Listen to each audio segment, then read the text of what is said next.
आप में जो शक्तियां हैं जो आपको भी पता नहीं है, वो बाहर आ सकती है। कहीं कहीं लोगों में कई प्रकार की एनर्जीज हैं, एक्स्ट्राऑर्डिनरी एनर्जीज हैं। हमें लगता है कि यार ये तो हीरो है, ये तो सुपर हीरो है, लेकिन वही एनर्जीज आप में भी हैं। उसने वो एनर्जीज बाहर निकाली और आप बाहर नहीं निकाल रहे हो। 1983 का वर्ल्ड कप आप में से किसी ने देखा था? कपिल देव भारत के लिए वर्ल्ड कप लेके आए थे। First time India won a major international tournament. बड़ी खुशी थी पूरे देश में। हम लोग, I was in standard 9th at that time, तो मुझे अभी भी पता है कि हम कितने जोर शोर से ये खुशी मना रहे थे, सब बच्चे, youngsters, teenagers. Cricket was a fever in India and actually it became a more fever in India after Kapil Dev won the world cup for India. अभी भी वो दृश्य याद है, लॉर्ड्स की गैलरी में कपिल देव लेके खड़े थे। मुंबई में सम्मान हुआ, दिल्ली में सम्मान हुआ, बीसीसीआई ने बड़ा सम्मान किया। लेकिन जो हारने वाली टीम थी वेस्ट इंडीज, उनको लगा कि साला ये बंदर है, वो सिंह को सोता था सिंह तो झाड़ पे से नीचे उतर के एक चाटा मार के वापस ऊपर चढ़ गया। West Indies was a very powerful team. 1975 की वर्ल्ड कप उन्होंने जीती थी, 1979 की वर्ल्ड कप भी उन्होंने जीती थी और 83 की वर्ल्ड कप फाइनल में भी आ गए थे। और भारत तो उनके लिए मच्छर था, ऐसे ही क्रश कर डालेंगे। उनका एटीट्यूड बन गया था ओवर कॉन्फिडेंस का। और वेस्ट इंडीज की ये पावरफुल टीम, ये लोग बैलेंस करते थे। क्लाइव लॉर्ड जो कैप्टन थे, जिन्होंने 20 साल तक क्रिकेट जगत पे राज किया, ये मानते थे कि कोई ऑलराउंडर की जरूरत ही नहीं है। 6 बैट्समैन, 4 बॉलर और 1 विकेट कीपर। 6 में से एक भी बैट्समैन को गेंद डालना आता नहीं था और 4 में से एक भी बॉलर को बैटिंग करना आता नहीं था। Specialise in your department, that was his strategy, his thinking, but with that he ruled the cricket world for 20 years. हम लोग जानते हैं। तो 1983 के वर्ल्ड कप फाइनल में भी आ गए, इंडिया को 183 में ऑल आउट कर दिया। विव रिचर्ड्स ने 13 बॉल में 8 चौके मारे, रॉजर बिन्नी, कपिल देव और शिवलाल यादव को मिला के। In 13 balls he hit 8 to the fence. बहुत पावरफुल बैट्समैन थे विव रिचर्ड्स। तो हम लोग सबको तो लगा कि अब तो पूरा हो गया, यही पूरा कर देगा अभी 5-10 ओवर में। लेकिन एक मिसक्यूट शॉट उन्होंने मारा और कपिल देव जान लगा के दौड़े थे। अगर जिसने देखा होगा, अभी भी मैं जब बात कर रहा हूं तो I can see the video in front of me. वहां से अगर कैच ऊपर आता है तो कैच, बॉल देखते देखते अगर पीछे पड़ना तो पीछे दौड़ता है ना फील्डर गेंद को कैच करने के लिए। कपिल देव को लगा कि मैं पीछे दौड़ूंगा तो शायद पहुंच नहीं पाऊंगा, इसलिए घूम गए। बॉल पीछे से आ रहा था और इस ऐसा दौड़ते, which is very difficult, and that catch made the difference. 139 West Indies got all out, India won the world cup. So West Indies को तो बहुत अपमान लगा कि ये चूहे सब 11 इकट्ठे होके और सी को हरा गए। Immediately the West Indies cricket board contacted BCCI for a full series, 6 test and 6 one day internationals, and they came to India with their all powerful team. उसके पहले तो बी टीम आती थी भारत में, कभी क्लाइव लॉर्ड, विव रिचर्ड्स आए ही नहीं थे उसके पहले खेलने के लिए।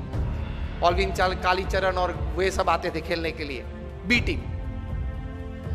क्लाइव लॉयड अपनी पूरी माइट के साथ आ गए और 6 वनडे इंटरनेशनल्स भारत को बहुत बुरी तरह से हराया। कहीं कहीं वनडे इंटरनेशनल्स तो 150 रन से हराया। बहुत क्रिटिसिज्म न्यूज़पेपर्स में आई कि अभी 1.5 महीने पहले जो वर्ल्ड चैंपियंस बने उनकी ये हालत। फिर तो टेस्ट सीरीज चालू हुई। फर्स्ट टेस्ट कानपुर 3.5 दिन में पूरी हो गई। Innings and 250 runs defeat to India. और उसमें मेलकम मार्शल ने 12 विकेट ली, 20 में से 12, उसमें से 8 clean bowled, and not a single person could hit a boundary to Malcolm Marshall. उस वक्त वे बहुत डेंजरस बॉलर थे। Used to bowl, first bowler to cross 90 miles per hour में मेलकम मार्शल थे। और जब वे right arm round the wicket डालते थे तब वो अंपायर के पीछे ही दौड़ते थे। रनअप चालू करते अंपायर के पीछे दौड़, ताकि बैट्समैन को देखना पड़ता था कि कहां तक वो पहुंचा। बॉलर बैट में हाथ करके देखना पड़ता कि वो पहुंचा कहां था। एकदम अंपायर के पीछे से बाहर निकल के मेलकम मार्शल गेंद डालते थे। यूज्ड टू बोल स्लैंटिंग डिलीवरीज। और पीछे डूजोन तो तैयार ही रहता था बड़े ग्लोव्स लेके, caught Dujon ball Marshall, caught Dujon ball Marshall चालू ही रहता था, एक आता था एक जाता था। किसी को भी गलती से भी कट नहीं लगी कि स्लीप के ऊपर से गेंद चली जाए और थर्ड मैन पे एक बाउंड्री मिल जाए, ऐसा भी नहीं हुआ था। Severe criticism in the Indian press, each and every Indian player was heavily criticised कि अब तो जो वेस्ट इंडीज बोलती थी वो बात सही है कि भारत ने बाय फ्लूक ये वर्ल्ड कप जीता, नसीब के आधार से जीता, प्रयत्न से, पुरुषार्थ से, टैलेंट से ये वर्ल्ड कप नहीं जीता है, वो बात तैयार हो गई।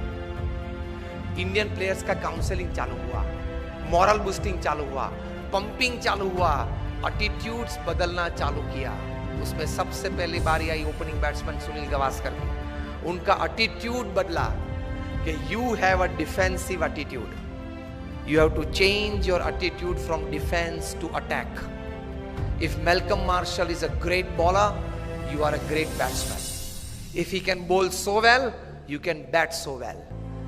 Gavaskar का attitude change किया, because you start the Indian innings, you are the opening bat.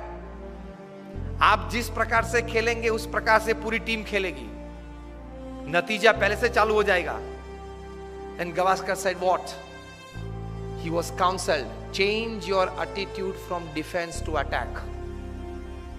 Gavaskar defensive batsman थे, वे टेस्ट बैट्समैन थे, वनडे इंटरनेशनल के नहीं थे।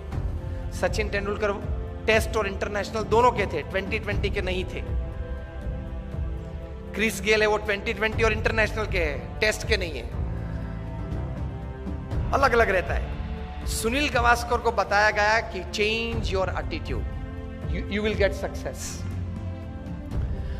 और आप जो बैट डिफेंस करते हो वो जरा stroke, create a stroke on every ball. Marshall is a master bowler, you are a master batsman, the little master उनके लिए पहले नाम था। The moment Gavaskar changed his attitude, his batting changed, results changed, overall outcome changed. और 6 में से हम लोग 3 टेस्ट मैच तो फिर भी हारे, लेकिन 3 टेस्ट मैच बचा सके, वो गावस्कर का एटीट्यूड अटैकिंग हुआ इसलिए। दूसरी टेस्ट थी फिरोज शाह कोटला पे दिल्ली में, West Indies won the toss and send India into bat. और सब बुकीज ने तो ये सोच रखा था कि 7 या 8 विकेट गिर जाएगी लंच के पहले 150 में। गावस्कर का एटीट्यूड बदल दिया था, उन्होंने भी बदला था, क्या? From defence to attack. Gavaskar attacked Marshall from day 1, from ball 1, और पहले ही ओवर में गावस्कर ने 4 चौके मारे। मार्शल अपनी वेस्ट पे हाथ लगा के पिच के बीच खड़े रहे और गावस्कर के सामने देख रहे।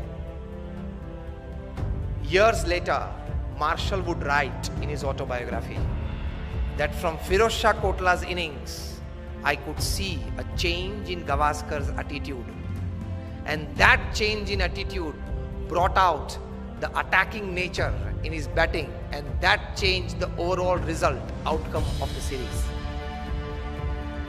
और गावस्कर ने लंच के पहले सेंचुरी बनाई, 107 नॉट आउट। और फाइनल 6th टेस्ट में चेन्नई पे चेपॉक पे 236 not out in the 4th innings of the test to save test for India.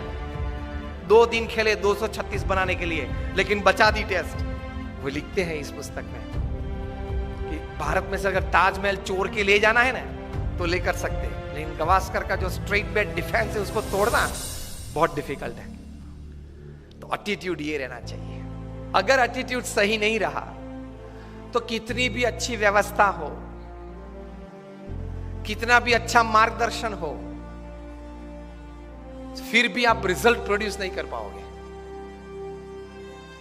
दुनिया भर के ट्रांसपोर्ट मिनिस्टर्स की एक मीटिंग थी लंदन में, ट्रैफिक रूल्स एंड रेगुलेशंस की चर्चा करनी थी, इंटरनेशनल स्टैंडर्डाइजेशन कुछ रूल्स एंड रेगुलेशंस का करना था।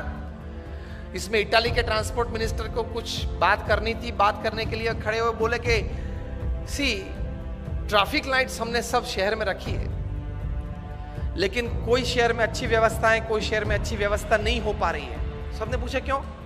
रोम में इंस्ट्रक्शंस देखते हैं तो फॉलो करते हैं, नेपल्स में सजेशंस देख से। और जो हमारा माफिया टाउन है सिसिली, वहां people look at traffic lights like a Christmas decoration. लाल पीली अच्छी होती है, मजा आता है देखने में।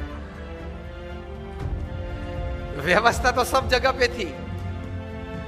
रोम में इंस्ट्रक्शंस देखते थे तो अच्छी व्यवस्था थी, नेपल्स में सजेशंस देखते थे तो चलता रहता था, और सिसिली में उसी क्रिसमस लाइट को दिवाली या क्रिसमस का डेकोरेशन देखते थे। लाल लाल पीली अच्छी होती है, मजा आता है देखने में। तो कोई व्यवस्था नहीं थी। व्यवस्थाएं सब एक प्रकार की हैं, रिसोर्सेज सब एक प्रकार के हैं, लेकिन नतीजा, रिजल्ट्स पीपल के एटीट्यूड से आते हैं। इतनी ताकत है एटीट्यूड में। व्यवस्थाएं तो थी, लेकिन परिणाम मिलते हैं या नहीं मिलते हैं एटीट्यूड्स पे डिपेंड करते हैं। तो एटीट्यूड्स में ये ताकत है।